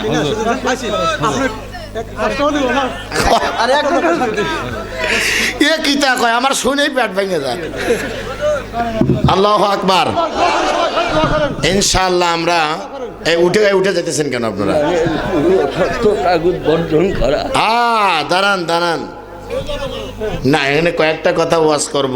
বাবাজি তাগুদের ব্যাখ্যা করতে পারলাম না, দয়া করে ক্ষমা করবেন আপনারা। আমাকে 1.5 ঘন্টা টাইম দিলে আমি সুন্দর করে সাজায় প্যাকেট করে বাইরে পাঠাই দিতাম, কিন্তু সেই সময় আমাকে একটু দেরি করে দিছে। আপনারা রাগ করছেন আমার উপরে? আমি আর 15 মিনিট আপনাদের টাইম দিলাম। আলহামদুলিল্লাহ বলেন। রাগ করেন না ভাইজান। একটা জিনিস, এদিকে তাকান, কেউ উঠবেন না, এই টাইমটুকু উঠবেন কেন আপনারা? উঠবেন? এদিকে তাকান, আপনাদের বলি, আসলে মনের কোনো দুঃখ নাই। বন্ধ কর ওয়াজ, তোরা আগে গোসাই নিয়ে চলে যাবে, তাহলে সেই মানুষ মনে করে যে ওয়াজ আর হচ্ছে না। আমার সাথে যারা থাকে ওরাই বেশি ওয়াজ শোনে। কথা কি বলছেন? কয় হুজুর আপনি আজকে ওয়াজ করেছেন, খুব ভালো লাগছে। প্রতিদিনই তো শুনিস। কয় না, আজ আরো বেশি ভালো লাগছে। আল্লাহু আকবার। প্রিয় ভাই সব, আপনাদের কাছে হয়তো অনেক ভালো লাগে নাই, তবে জাতির মানুষের কাছে কোরআনের কথা আমরা বলি। আল্লাহু আকবার। 2টা ভাগে ভাগ করে কয়েকটা কথা বলবো, কেউ উঠবেন না, কেউ কষ্ট দিবেন না। করোনার মোকাবেলা করবেন আপনারা? ভালো করে বলেন। করোনার মোকাবেলা করতে যায় কিন্তু ফতোয়া দিছে এর থেকে, কি বলে আপনার, জাতিসংঘ থেকে। সেই জাতিসংঘের ফতোয়া এই দুটা কথা বললেই তো সময় লস চলে যাব। এক নাম্বার হলো জাতিসংঘের ফতোয়া, বললো মুসলমানদেরকে অজু করতে দেই না, মুসলমানদেরকে নামাজ পড়তে দেই না, মুসলমান মহিলারা পর্দা করলে প্লেন থেকে নামায় দেয়। কথা কর না গে? মুসলমানদের দেখলেই গ্যাস্ট্রিকে জ্বালা শুরু হয় ইহুদির বাচ্চাদের। ওরা চিন্তা করলো কি করা যায়, স্বাস্থ্যবিদদের নিয়োগ দিল জাতিসংঘ থেকে। কয় ফতোয়া তো একটা দিতেই হবে, কয় চালাও। তাহলে ফতোয়া দিল কি, কয় মুসলমানরা তো এইভাবে অজু করছে, এই অজুর বিরোধিতা আমরা করছি, এখন কি করা যায়? আল্লাহ কইছে সবগুলোর প্রতিশোধ আমি নেব। আল্লাহু আকবার কোন। আল্লাহ এমন ব্যবস্থা করলেন, এমন রোগ দিলেন যে অন্তত 30 সেকেন্ড ঘষাঘষির মধ্যে থাকো। কথা কর না কে? খালি ঘষাঘষি। কয় মুসলমানরা 5 বার অজু করে, কয় যতবার বের হবে ততবার খালি ঘষাঘষি। আল্লাহ কয় যত ঘষা তত সওয়াব, খালি ঘষিয়ে ভালা দাও। যেই রোগ বেড়ে গেল, চীনের প্রধানমন্ত্রী সহ নিচে নেমে এসে মসজিদে মুসল্লিদের কাছে এসে বলছে আমরাও আপনাদের সাথে লোক। সুবহানাল্লাহ, আপনারা দোয়া করেন আমরাও করি। দেখবেন অনেক নেতা সারা জীবন নামাজ নাই কালাম নাই, যেই কেউ মরিয়া যায় কয় হুজুর আমার মতো কি তাকওয়া লোক আছে? কথা কয় না। এই কথা বলা দেখে মনে হয় আজ কবি আলাইহিস সালামের চাচাতো ভাই এই মাত্র মনে হয় কারো কাছ থেকে কোনো ইলহাম পাইছে, এরকম বাপ ধরে যায়। কথা কন নাকি আপনারা? এক্কেরে মাহবুবে সুবহানি। আপনি দেখবেন এলাকার কিছু কুখ্যাত লোক আছে, তারা শুক্রবার আসলেই মসজিদে এমন সুন্দর কাপড় পরিয়া যায়, আগরবাতি মোমবাতি, কথা কয় না, লাগায়া দিয়ে সামনে বসে থাকে, হুজুরের দিকে টেরা করে তাকায় থাকে। হুজুর হুজুর টাইম কিন্তু হয়ে গেছে, কথা কয় না। আপনি যাই কিছু করেন সময় মতো ছেড়ে দিয়েন। আর হুজুরি এত বেশি কথা আপনার বলার দরকার নেই, তার কারণ বেশি বললে ওর গায়ে লাগতে পারে, যেন ওর বাস্তব চেহারা তো অন্যরকম। কথা কন নাকি আপনারা? আসলে লেবাসে পড়ছে বদমাইশ, ঢেকে নিয়ে আসে, এরকম বদমেজাজ আছে না নাই? ওরা মুসলমানদেরকে মারলো, আল্লাহ কয় আমি অজু করা ছেড়ে দেব। মুসলমানদেরকে জেলের ভিতরে আটকে রাখছে, বন্ধ করেন কথা, কথা বন্ধ করেন। মেয়ে আপনারা গুরুত্ব বুঝবেন। আমি এখান থেকে যাব সেই ময়মনসিংহের শুম্ভগঞ্জে, বেটারা মুসলিম টিভি সহ টোটাল মিডিয়াকে সেখানে তারা বুকিং দিয়েছে নিজেদের টাকা দিয়ে। আপনারা তো বোঝেন নাই, হেলাল হিসাব আসছে, এ কি হুজুর, এ কি হুজুর না খেজুর, এটা ভাবতে পারেন। এটা তারা সেখানে গিয়ে এই মাহফিল হবে, উত্তাল তরঙ্গের ঢেউ হবে ইনশাআল্লাহ, হবে ইনশাআল্লাহ কোরআনের খেলা, ঠিক কিনা? আমাকে বলল বস আসেন, তো ওখান থেকে আবার যেতে হবে আমাকে চট্টগ্রামে। এজন্য সারা দেশের প্রোগ্রাম তো একটু কষ্ট হয় আমাদের, 12টার পরে আলোচনা করাটা মোটেই সমীচীন নয়। এটি আপনাদেরকে বোঝাতে আমি সক্ষম হইনি। আশা করি এরপরে আপনাদের এলাকায় আসলেই হয়তো কেউ আনবেন না, আমাকে এটাও জানি, তবে চেষ্টা করব না আসার। তার কারণ আসলে যেহেতু 12টার পরেও কামলা দেওয়ান আপনারা, এই জন্য যত না আসা যায়। প্রিয় ভাই সাহেব আমার দিকে তাকান। আরে কোন হুজুর 2টা করলো, ফজর করলো, হুজুরের ব্যাপার, আমার তো কোনো ব্যাপার না, ঠিক কিনা বলেন? আমি আবুল বাশার, উনি অন্যজন। অনেক বক্তা বলে হুজুর টাকা নিয়ে দেয় না, কথা কাজের মিল নাই। আপনাদের গ্রামের ছেলেকে বলছি, জামিরতা বাজারে 9:45 আবুল বাশার হেলালি দাঁড়ায় যাবে, জিজ্ঞাসা করেন, ওরা মোটর সাইকেল নিয়ে দাঁড়িয়ে আছে, ঠিক 9:45 আমার গাড়ি ঢুকেছে। লা ইমানা লিমান লা আমানাত লাহু, যার আমানত ঠিক নাই তার ঈমান নাই। ওয়ালা দীনা লিমান লা হাদা লাহু, যার কথা কাজের মিল নাই তার দিন ধর্মই নাই। কিসের তোর হাজি সাহেব, কিসের পীর সাহেব, কথা কাজের মিল নাই, আল্লাহর দিনের বৈধ কাজ নেই, তোর 4 পয়সা দাম নাই। কথা কন নাকি আপনারা? আমার ভাইয়েরা কথা একটু বোধহয় হার্ড হয়ে গেল নাকি? তবে পুরা শেষ হয়ে যায়, তাতে কিচ্ছু আসা যায় না, বাংলা কোপ। আমার ভাইয়েরা, আল্লাহ বললেন যে আমি তোদেরকে সাইজ করে ছেড়ে দিব। নামাজ দিয়ে ব্যঙ্গ করছে। এবার জাতিসংঘ থেকে বলল যে যদি এ রোগ থেকে বাঁচতে চাও, খাওয়ার কিছুই নাই। আল্লাহ কয় এমন রোগ দিব সারা পৃথিবীর ডাক্তার মিলে মিটিং করে বুঝতেও পারবা না রোগীর কি হয়েছে। কথা কর নাকি আপনারা? করোনা নিয়ে বাপরে বাপ এত গবেষণা করলো, কয় রোগীর কি হয়েছে আমরা জানি না, অন্তত প্যারাসিটামল খাও। আল্লাহ কয় যে এটা তো রিস্কে আল্লাহর ফতুয়া, যে কোনো রিস্কালাকে বলবেন গা ব্যথা করতেছে, কয় প্যারাসিটামল খাও, ঠিক কি না? আল্লাহ কয় ওয়ামা উতিতুম মিনাল ইলমি ইল্লা কলিলা, সামান্যতম জ্ঞান দিয়েছি, এই শুধু লাফায়, কয়েকটা মোষ রেখা শুধু লাফায় আর লাফায়। লাফাও কে? লাফ দেখি জমিনটা ফাটাইতে পারবে? কয় না হুজুর। পাহাড় ডামাইতে পারবে? কয় না, আমার বাপেও পারবে না। তো লাফাও কেন? আল্লাহ বলছেন লা তামশিফিল আরদি মারহান, অহংকার করে জমিনে লড়াচড়া করে না। এমন ধরা ধরব, ইন্না বাতশা রাব্বিকা লাশাদীদ, আমার ধরা থেকে কেউ বাঁচাতে পারবে না। আল্লাহ আছে না কোথাও গেছে? খালি হিসাব করে চলতে থাকো, কিরকম সেলুট দুনিয়ায় ভিতরে নিয়ে সাইজ করবে না। আমার ভাইয়েরা, ওরা ফতুয়া দিল যে আমরা রোগ যাতে না হয় এরকম একটা ফতুয়া দিই। দেখি করে একটু ফাঁক ফাঁকে থাকো, কথা বুঝতে পারছেন তো? ফাঁক।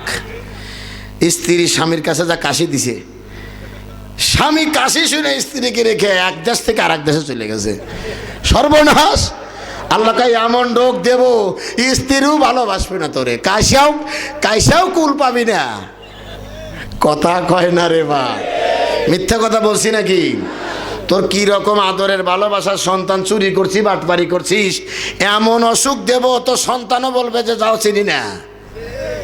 ঠিক কিনা? কোনো ফাঁক। কয় আল্লাহকে আমি আরো ফাঁক করে দিলাম, সালি জুড়ে থাকবি। আমেরিকার একটা হোটেলে রান্না হচ্ছে, 40,000 মার্কিন ডলারের টাকার খাদ্য। পাশে দাঁড়ায় থেকে একজন একটা হাসি দিছে। 40,000 বাদ করে ওমা করো নাইলো, বাদ দে এগুলো সব। ঠেলার নাম, জোরে বলেন ঠেলার নাম বাবাজি। বাবা ধর দরবারে সব পাগলের খেলা, হরেক রকম ছাগল দিয়ে মিলাইছ মেলা। ঠিক কিনা? ওরা সিদ্ধান্ত করলো, আল্লাহ করলো যে তাহলে এখন মুসলমানদের তো একটা পরীক্ষা করা দরকার। চীন থেকে বললো মুসলমানদের জেলের ভিতরে বেশি বেশি ঢুকায় দাও, তাহলে আর ফাঁক থাকতে পারবে না, গণ থাকবে, মুসলমানরা মরে যাবে। মুসলমানদের হাত সাথে আছে কি? ওয়াকানা হাক্কান আলাইনা নাসরুল মুমিনিন। সুবহানাল্লাহ বলেন। মুমিনদেরকে সাহায্য করা আল্লাহর জন্য ওয়াজিব। মুমিনদেরকে সাহায্য করা আল্লাহর জন্য কি? ওয়াজিব। মুসলমানদেরকে ঢুকিয়ে দিল জেলখানায়। মুসলমানদের স্বাস্থ্য আগের চেয়ে বাইরে গেল, চেহারায় খালি গেলেস দেয়। সুবহানাল্লাহ বিহামদিহি সুবহানাল্লাহিল আযীম। কয় ওমা এ কি হইল? এ দেখি মরা বাদে আরো ভালো হয়। আল্লাহ কয় ওরা যা খাইছে তোরা তা খাইস নাই। তার কারণ বিজাতিরা, শিয়াল, শগুন যা আছে আদুর বাদুর সব খাইছে। আল্লাহ কয় যা আমি হারাম করছি তাও খাইছে, এর ভিতরে ঢুকাই দিছি। কি যে পাগলামি শুরু হলো। বিশ্ব স্বাস্থ্যবিদদের বললো এই মিয়া কি ফতুয়া দিছে, এত কাজ হয় না। কয় তাহলে আর একটা ফতুয়া শোনো, তাহলে আর বাড়বে না। তো কি? সবাই মাস্ক মুখে দাও, নো মাস্ক নো সার্ভিস লাগাই দিছি। আল্লাহ কয় 1400 বছর আগে পর্দার বিধান দিছিলাম, আমার কথা না মাইনে হাফ প্যান্ট পরে নারীকে বাইর করে দিছাও। তসলিমা নাসরিন আজ থেকে অনেক বছর আগে ইন্ডিয়া যাওয়ার আগে একটা দুঃখ প্রকাশ করছে। হায় রে, দুঃখ নাকি? বললে অজু অর্ধেক নষ্ট হইতে পারে। বলবো? তসলিমা নাসরিন বলছে, কি বলছে জানেন? পুরুষ যদি খালি গায়ে হাঁটতে পারে, আমরা মহিলারা কেন পারবো না? সুবহানাল্লাহ বলেন নাই? এই মিয়া, তসলিমা নাসরিন ইন্ডিয়া, আমাদের দেশে তো বহু তসলিমা নাসরিন আছে যার ভিতরে বাইরে কি পরে সব দেখা যায়। কথা কন্যাকে আছে না নাই? এরকম মহিলা অনেক আছে। স্বামী ছিনতাই করার ঘটনা ইন্ডিয়াই তো আমাদেরকে শিখিয়ে দিয়েছে। স্টার জলসা, জি বাংলা, কালার্স বাংলা দেখে দেখি আমার দেশের প্রতিটি বাড়িঘর এখন পরকীয়ায় সেঞ্চুরি চলছে। উচিত কথা বললেই হুজুরদের দোষ হয়। আর আপনারা অন্যায় করবেন আর বলবো না এ সলিমদ্দি বলে কি, ওনার দাওয়াত খাই আমরা। এ জমিন কার? আরো চিল্লায় বলেন কার? আল্লাহ পাকের জমিন। সুতরাং জমিনে আল্লাহর কথাই চলবে। ঠিক কিনা বলেন? আল্লাহ রাব্বুল আলামিনের ওই ফতোয়ার আবার প্রতিশোধ হলো। কিভাবে হলো?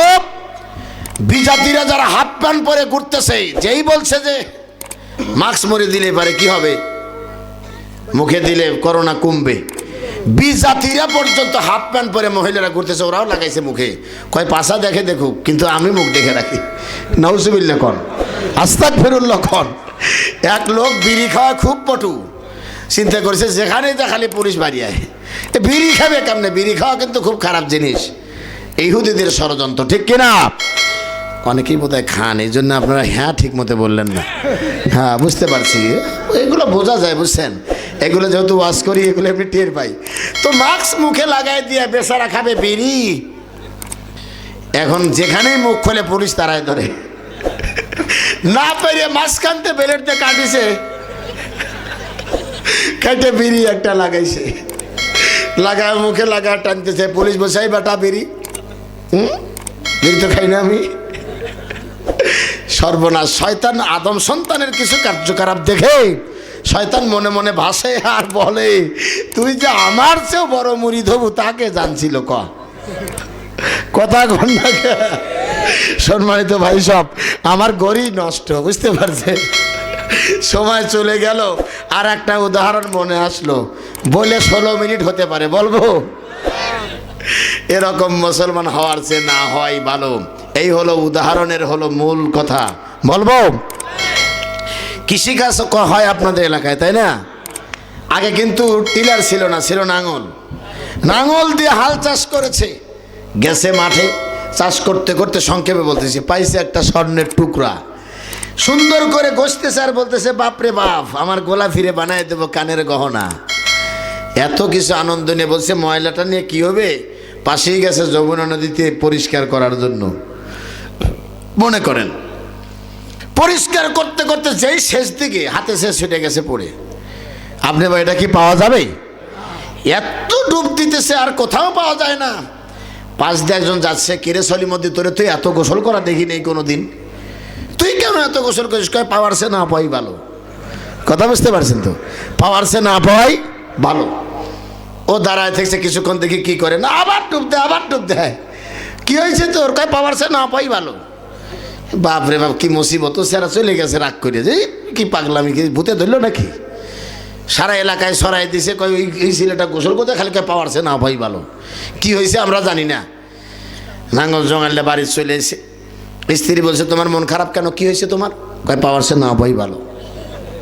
বাবা মা বলছে, কি হয়েছে তো? তুই কয় ভাত খা। কয় পাওয়ারছে না ভাই ভালো। সারা গ্রাম তোল পার করে ভূতে ধরছে, ভূত সারাতে হবে। স্ত্রী ঘরের ভিতর যা বলছে, শোনো, জীবনে এত কিছু করলাম, একই সাথে থাকলাম, ইজ্জত সম্মান সব বিলিয়ে দিলাম, আমারে অন্তত কিছু বলো, কি হয়েছে তোমার? কয় তোর জন্য একটা স্বর্ণ পাইছিলাম, এটা ধুতে যায় হারায় গেছে, পাওয়ারছে না পাই ভালো। স্ত্রী বলছে, কি আমারে শোনাইলে? শোনার যে না শোনাই ভালো। ঘরের ভিতরে বাহিরে গেছে, শ্বশুর শাশুড়ি জিজ্ঞাসা করছে, বৌমা কি হয়েছে? কই শোনাচ্ছে না শোনাই ভালো। ছেলে তো করে একই বলি, পাওয়ারছে না পাওয়াই ভালো। উনি বলছে শোনারছে না শোনাই ভালো। বাবা মা বলছে, গ্রামের মানুষ তোদের খারাপ বলতেছে, তোরাই দুইজন থাক, আমরা গেলাম, তোদের কাছে থাকলে আমরাও পাগল হয়ে যেতে পারি। এক পর্যায়ে বাবা মাকে ঘরের ভিতর ডেকে নিয়ে যেই ভেঙে বলছে, কোনো সর্বনাশ, এটা জানারছে না জানাই ভালো ছিল। তিনজন এরকম বলতেছে, গ্রামের লোক যা থানায় অভিযোগ দিয়েছে, ওসি সাহেব, জননিরাপত্তা আইনে আমরা মামলা করতে চাই, আমাদেরকে এই সমস্ত আজেবাজে লোক গ্রাম থেকে তাড়াই দেন, নাহলে আমরা ঝামেলায় আছি। বলে, কি হয়েছে? এই সান্ডি কোথায়? বাইরে ধরে নেই বেটাদের, থানায় নিয়ে এসেছে, মামলা রুজু করেছে। বলছে, বেটা কি হয়েছে বল। বলো, স্যার পাওয়ারছে না পাই ভালো। স্ত্রীকে বলছে, তোমার কি? বলো, স্যার শোনারছে না শোনাই ভালো। বাপ মাকে বলছে, তোমার স্ত্রী পুত্রবধূ আর পুত্রর কি হয়েছে? বলল, স্যার এ শোনারছে না শোনাই ভালো, আপনি যা বলতেছেন জানারছে না জানাই ভালো। এক পর্যায়ে স্যার বলছে, রিমান্ডে দে পিটিয়া তোদের চামড়া তুলে ফেলাই দেবো বেটা, মামলা রুজু করা হয়েছে, তাড়াতাড়ি বললি বলবে না, রিমান্ড মঞ্জুর করে দেব। যেই ভাঙ্গা বলছে যে স্যার এইভাবে পাইছিলাম, এই কথা শুনে আমি শোকে সহ্য করতে না পেরে বলছি, পাওয়ারছে না পাই ভালো। আমার স্ত্রী সে গহনা না পায় বলছে, শোনারছে না শোনাই ভালো। আমার আব্বা মা বুড়া মানুষ, তারা আবার বলছে জানারছে না জানাই ভালো। এখন আপনি মামলা লেখেন স্যার। কয়, বেটা আমি তোদের এই মামলার কেস শুনে যা বুঝলাম, তাতে কেস লেখারছে না লেখাই ভালো। আপনি মুসলমান হয়ে যায় ইবাদত বন্দেগী করতেছেন, যেভাবে আপনি ষড়যন্ত্র করে জান্নাতে যাওয়ার চেষ্টা করতেছেন, মাহবুবে সুবহানি কুতুবে আমদানি গায়ে চুলকানি যেভাবে চেষ্টা করতেছেন, আর মরার পরে যে বাপ রে বাপ অভিনয়, 80 বছরে বুড়ি মরলে উপর দিয়ে কাপড় টানায় দেয়, কয় হুজুর দেখেন না মহিলা মানুষ। আরে সলিমদ্দি বলে কি, ওরে আই লাভ ইউ কে বলবে বলেন তো দেখি? যাকে দেখলে আই লাভ ইউ বলার কথা ওই বয়স হতে কেউ পর্দা করে নাই। কথা কন নাকি আপনারা? সুতরাং এরকম মুসলমান হওয়ার চেয়ে না হওয়াই ভালো। আপনি মুসলমান হতে পারেন নাই, শুধুমাত্র মুসলমান হওয়ার চেষ্টা করেছেন। পৃথিবীর মুসলমানরা যদি আবার ফিরে আসতে চায়, 2 দফা নীতি মানতে হবে। নাম্বার 1, আনিবুদুল্লাহ, আল্লাহর ইবাদত করো। 17 বাজে, আমার গড়ি নষ্ট, বুঝছেন? এগুলো আসলে বাদ দেন ভাইজান। কেউ কোনো দাবি নেই, তোমাকে মারবো আমি নিচে নেবে। তার কারণ তুমি ইকো আনো নাই, আমার গজল শুনবে আমি জানি। তো গজল শুনবে, তোমার ইকো নেই, কিছু নেই, তুমি বক্তারে তক্তা বানাইবে নাকি? একটা গজল শোনান লাগবে না, হবে না, শোনান লাগবে, হবে না। আল্লাহু আকবার। কি যে একটা হয়েছে না, হলো যে কখনো কি আর সোনালী জামানা মনের আহা সোনা বলে কি? প্রিয় ভাই সব, আমি এসেছিলাম, আপনার কি রাগ করছেন? সত্যি করে বলেন তো। আল্লাহু আকবার। আমি আপনাদের সন্তান, আপনারা জানেন তো। আমার বাড়ি কোথায় বলেন তো? হ্যাঁ, বারাবিল না, বারাবিল আমার নানার বাড়ি। আমি ব্রজবালার সন্তান। আমার এলাকার মানুষ চেনার আগে আল্লাহ আমাকে আন্তর্জাতিক খেতাব দিয়েছেন, আলহামদুলিল্লাহ বলেন। তবে এখন তাদের ঘুম ভেঙে গেছে, তারা আমাকে দাওয়াত দিয়ে 1 বছর আগেই ভোগ দেন, আলহামদুলিল্লাহ বলেন। আমরা এসেছিলাম, বোধহয় আপনারা রাগ করে ফেলেছেন, দয়া করে ক্ষমা সুন্দর দৃষ্টি দেখবেন। ব্যস্ত থাকতে হয় দেশের 64 জেলার প্রোগ্রামে। আপনারা সকলে দোয়া করবেন।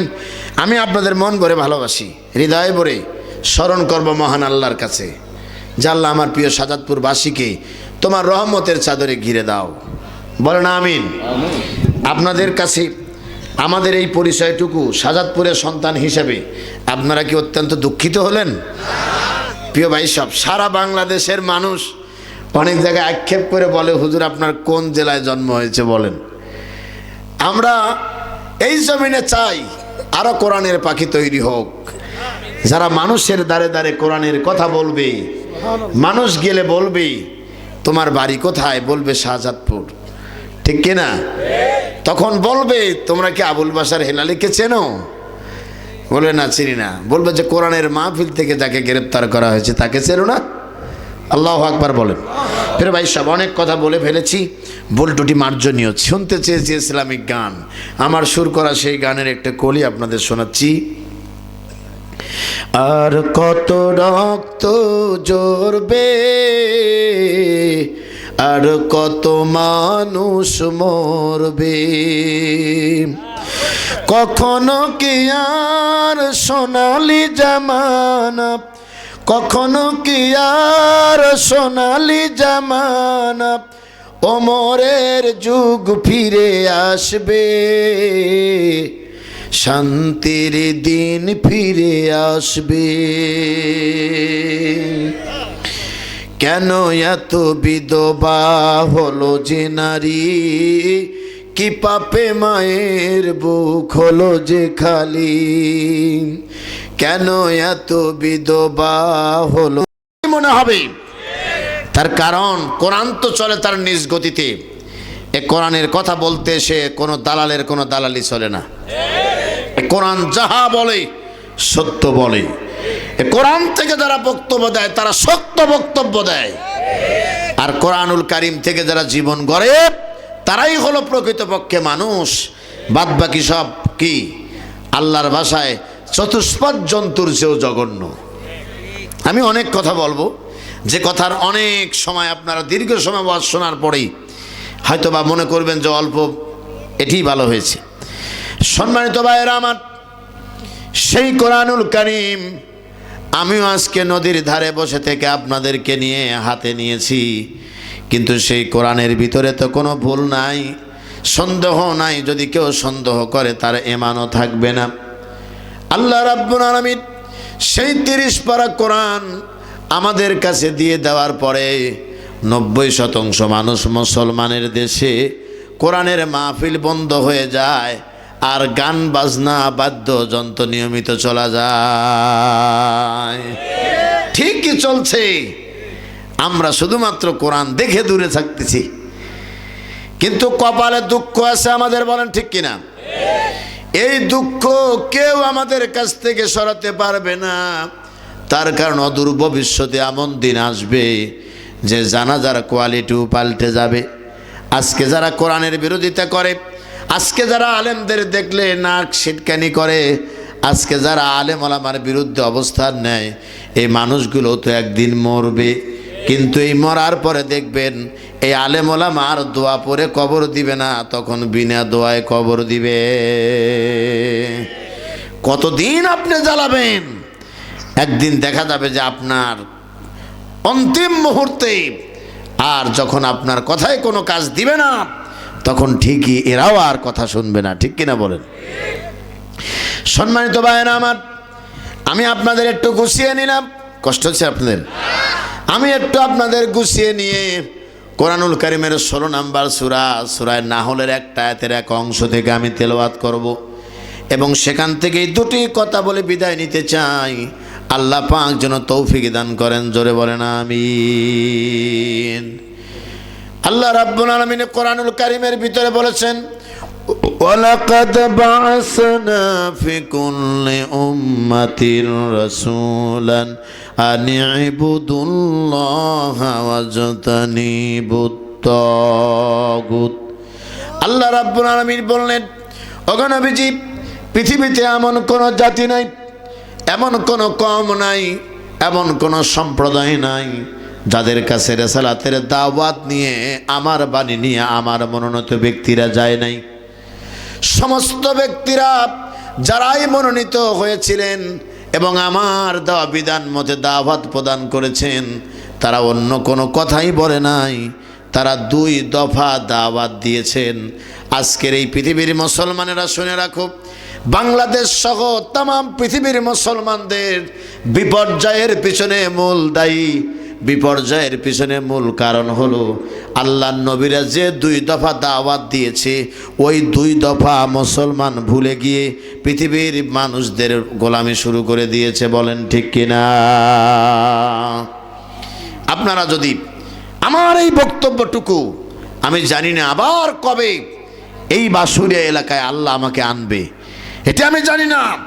আমি জানি আমার চেয়ে অনেক বড় বড় বক্তাদের বক্তব্য আপনারা শুনবেন, এটিও আমি বিশ্বাস করি। আবার আমার চেয়ে অযোগ্য মানুষ এসেও কোরআনের দাওয়াত দেওয়ার চেষ্টা করবে, ঠিক কিনা বলেন? কিন্তু আমি আজকে মনে করছি এটি আমি বড় ভাগ্যবান, এবং আপনারাও মনে করেন আপনারা ভাগ্যবান যে আজকে কোরআনের মাহফিলে বসেই আমরা অন্তত কোরআনের কিছু ধারণা খুঁজে পাবো। আলহামদুলিল্লাহ বলেন। কষ্ট হচ্ছে আপনাদের? জি প্লিজ আমার দিকে খেয়াল করুন। পৃথিবীর মানুষের বিপর্যয়ের পিছনে 2 দফা কারণ, যে 2 দফা দাওয়াত নবী এবং রাসূলরা দিয়েছিলেন, সেই 2 দফা কারণ উদ্ঘাটন আমাদের করতেই হবে, নচেত আমরা মুসলমান মুক্তির কোনো রাস্তা পাবো না। ঠিক কিনা বলেন? চোরাগুপ্তর পথ দিয়ে, বাইপাস রাস্তা দিয়ে জান্নাতে যাওয়ার ষড়যন্ত্র দিন শেষ। এটি বাংলাদেশ, 90% মানুষ মুসলমানের দেশে। আমরা আজকে মুসলমানদেরকে কোরআনের দাওয়াত দিতে আমরা হিমশিম খাই। কথা বলেন না কেন আপনারা? মঞ্চের উপরে বক্তা মারা হয়, রাস্তাঘাটে বক্তার গাড়ি ভেঙে দেওয়া হয়, কিন্তু কি লাভ বলেন? কি লাভ হবে? কোনো লাভ হবে না, বরং উল্টা কোরআনের বিজয়ী ত্বরান্বিত হবে। তার কারণটা হলো লিইতফিউ নূরাল্লাহি বিআফওয়াহিহিম আল্লাহু মুতিম্মু নূরিহি ওয়ালাউ কারিহাল কাফিরুন। আল্লাহু আকবার বললেন না? আল্লাহর ওয়াদা হলো পৃথিবীর, বাবারে ভাই তোরা আমার গুরুত্ব না বুঝলে তো আসাই যাবে না এলাকায়। আমি যে কেন মানা করতেছি কথা বলা যাবে না, আপনি জানেন কোরআনের কথায় যদি কেউ বিশৃঙ্খলা সৃষ্টি করে, শোরগোল করে, এদের পরিণাম কত ভয়াবহ এটা জানেন আপনি? আমি সব সময়ের জন্য চাই যে আপনারা সওয়াব এবং আল্লাহর বরকত এবং রহমত দিয়ে আপনারা ফিরে যান। এটা আল্লাহু আকবার বলেন তো। ইনশাআল্লাহ, ইনশাআল্লাহ বলেন। আমরা আছি, যত সময় আছি আমরা কোরআনের সঙ্গে থাকবো ইনশাআল্লাহ। প্রিয় ভাই সাহেব, মনে আছে তো আপনাদের যে মুসলমানরা এই পৃথিবীতে ভরাডুবির পিছনে মূল দায়ী হলো নবী রাসূলরা যে দাওয়াত নিয়ে এসেছিল, যে মিশন তাদের ছিল, সেই মিশন এখন বাদ দিয়ে চলছে বামপন্থীদের পদচারণার গোলামি। জোরে বলেন ঠিক কিনা? বাংলার ভূখণ্ড ঘুরে এসেছি, ঘুরে এসে করোনার এই মহাসবলের মধ্যেও আজকে 67তম মাহফিলে আল্লাহর এই গোলাম কথা বলছে, আলহামদুলিল্লাহ বলেন। সেই বাংলাদেশের ইতিহাস আপনাদের বলছি, ঘাবড়ানোর কিছু নাই, ভয়ের কিছু নাই। আমি আবুল বাশার হেলালি, মানুষ বললেও যাহা বলবো, না বললেই তাহা বলবো। তার কারণ আল্লাহর জাহান্নাম থেকে বাঁচতে হলে মানুষকে খুশি করলে হবে না, খুশি করতে হবে কাকে? আরো চিল্লায় বলেন কাকে? সুতরাং আপনাকে আজকে নতুন করে বলে গেলাম, আপনার জন্য আশীর্বাদ। আমি মনে করেন আপনি যে আমল করেন না কেন, সেটা হোক নফল, সেটা হোক ফরজ, সেটা হোক ওয়াজিব, সেটা হোক মুস্তাহাব, সন্তুষ্টি হতে হবে কার? সেটি সন্তুষ্টি যদি আল্লাহ না হয়, এ আমল ডাস্টবিনে ফেলে দাও। এ আমলের 4 পয়সার কোনো মূল্য নাই। আপনি কি হাদিস ভুলে গেছেন? এই গ্রামের মানুষেরা সকলেই, আমি শেষে বলতে পারবো কিনা এখন আপনাদের বলে দিচ্ছি, ভালো করে কান দিয়ে শোনেন। আল্লাহর নবী করেন নাই, আল্লাহর নবী বলেন নাই, সাহাবায়ে কেরাম করেছেন, নবীজি সমর্থন করেন নাই। এমন কোন কাজ মান কাযাবা আলাইয়া মুতাআম্মিদান, আপনি এতটুকু বুঝছেন তো আপনারা? আরে বলেন না কেন, বুঝতেন কিনা? আমার দিকে খেয়াল করেন। আপনি ভালো আমল করে জান্নাতে যাবেন, তাতে আমাদের কোনো দুঃখ নেই, কোনো রকমের দুঃখ নাই।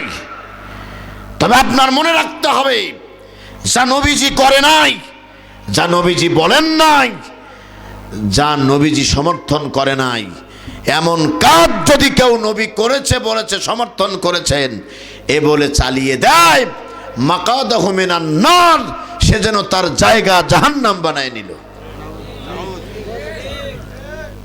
আপনাকে বুঝতে হবে আজকের ওয়াজের সবচেয়ে গুরুত্বপূর্ণ পয়েন্ট, এটা আপনারা মনে রেখে বাড়িতে যাবেন। এরপর আপনার যা মন চায় তাই করবেন, কিন্তু মনে রাখতে হবে এ সমর্থন যদি আল্লাহর নবীর না হয়, যত বড় আলেম হোক না কেন, যত বড় বুজুর্গ হোক না কেন, আমার দলিল হলো আমার আল্লাহর নবীর সুন্নাহ, এ বিকল্প কিছুই নাই। চিল্লায়া বলেন ঠিক কিনা? এর সে কোনো কথা আর আছে? একদম সাফ কথা। আপনি ভালো আমল করে জান্নাতে যাবেন, এটা আমি চাই, আপনি চলে যাবেন। কথাটা মনে রেখে চলবেন। তরুণ তোমাদেরকে বলছি, যুবকদের বলছি, ভালো করে শোনো। ভরাডুবির কারণ যদি আমি বলতে চাই, তাহলে তোমরা বুঝতে পারবে যে হ্যাঁ হুজুর, এই আলোচনাটা আরও কয়েক যুগ আগে ওপেন করা দরকার ছিল, কিন্তু ওপেন আমার সমাজের মানুষ করে নাই। সমাজের কিছু মানুষ যেমন আছে কুচক্রী মহল, তারা সব সময় চায় সত্য প্রকাশ না হোক। তার কারণ সত্য প্রকাশ হয়ে গেলে তাদের কর্তৃত্ব নষ্ট হয়ে যেতে পারে। সুদখোরের সামনে আপনি দেখবেন এক হুজুরকে দিবেন, হুজুরকে পান খাওয়াবে, সব খাওয়াবে, ও যেন খালি সব সময় চান্সে থাকে হুজুর যেন সুদের বিরুদ্ধে কিছু না বলে। তার কারণ ও জানে যে সুদের বিরুদ্ধে বললে হুজুর মনে হয় আমার গলায় রশি লাগাইল। আমার ভাইয়েরা, কিন্তু সত্য তো দিবালোকের ন্যায় সত্য, যেটি বের হবে আর কেউ দামাতে পারবে না। বাংলার ভূখণ্ডে দাঁড়িয়ে এই যমুনা তীরবর্তী জায়গায় আপনাদের বলে গেলাম, এই বাংলায় যদি ভবিষ্যতে তৃতীয় কোনো শক্তির উত্থান ঘটে, সেই শক্তির নাম হলো ইসলামী শক্তি, এর ভিতরে কোনো সন্দেহ নেই। ইনশাআল্লাহ বলো।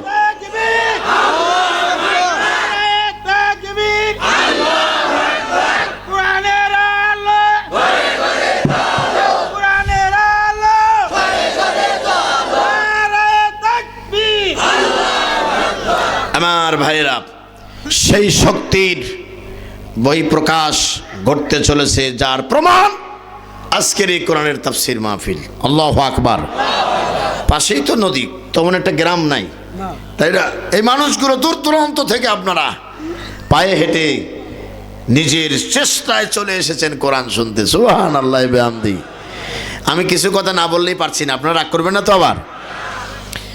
গত 15 থেকে 19 জানুয়ারি আমি প্রোগ্রাম ছিল আমার কক্সবাজার জেলার টেকনাফ, যেখানে মেজর সিনহাকে মারা হলো বাহারছড়া তদন্ত কেন্দ্রের পাশে, সেখানে প্রোগ্রাম হলো। এবং রামু, উখিয়া এবং চকরিয়া 5টি প্রোগ্রামে আমি অ্যাটেন্ড করতে গিয়েছিলাম। একটি প্রোগ্রাম ছিল রামুর কচ্ছপিয়াতে, যে এলাকাটা একদম পাহাড় বেষ্টিত এলাকা। সেখানে যাওয়ার পরে বিশাল একটি মঞ্চ তৈরি করা হয়েছে। বক্তা আসবে ঢাকা থেকে আবুল বাশার হেলালি। মানুষ চতুর্দিকে গাড়িকে ঘিরে ধরল। মাহফিল শুরুর আগ মুহূর্তে আমি ভাবলাম যে এখনো বিছানা দেয় নাই, মানুষ বসবে কোথায়? কথা বুঝতে পারছেন তো? কিছুক্ষণ পর জনগণকে নিয়ে আমাকে একসঙ্গে নারায়ে তাকবীর স্লোগান দিয়ে মঞ্চে উঠানো হলো। কি আশ্চর্য, আজীব! আমি দেখতে পেলাম যারা বসে আছে মাটিতে, এই মাটির জমিনে 15ই জানুয়ারির শীত কেমন ছিল দেশে বলেন তো? অনেক শীত, তাই না? যার যার জুতো পায়ে থেকে খুলে জমিনে বসে পড়েছে, একটা বিছানাও দেওয়া হয় নাই। এর চেয়েও বড় মাহফিল, এর চেয়েও জনগণ বেশি সেখানে বসে আছে। আমি বললাম, প্রিয় কক্সবাজারবাসী, তোমাদের এই ইতিহাস থেকে মনে পড়ল ইসলাম এই বাংলার ভূখণ্ডে আসবে। তার কারণ যারা কোরআনের মাহফিলে এসে নিজেদের জীবনের সুখ, শান্তি, আরামের কথা ভুলে যেতে পারে, নিশ্চয়ই তারা কোরআনের জন্য জীবনও দিতে পারবে। আর চিল্লায় বলেন ঠিক কিনা? আমার ভাইয়েরা, আমরা কিন্তু কোনো অবস্থাতেই হতাশ হইনি। আমিও মঞ্চ থেকে গ্রেপ্তার হওয়া বক্তা, আমিও মঞ্চ থেকে আমাকে উঠিয়ে নেওয়া বক্তা আমি, কিন্তু আমি কিন্তু কোনো হতাশ হই নাই। তার কারণ হতাশায় ভোগে তো মুনাফিকরা। ইমানদার সব সময় আশায় বুক বেঁধে থাকে, আসবে একদিন কোরআনের বিজয়। ঠিক কিনা বলেন?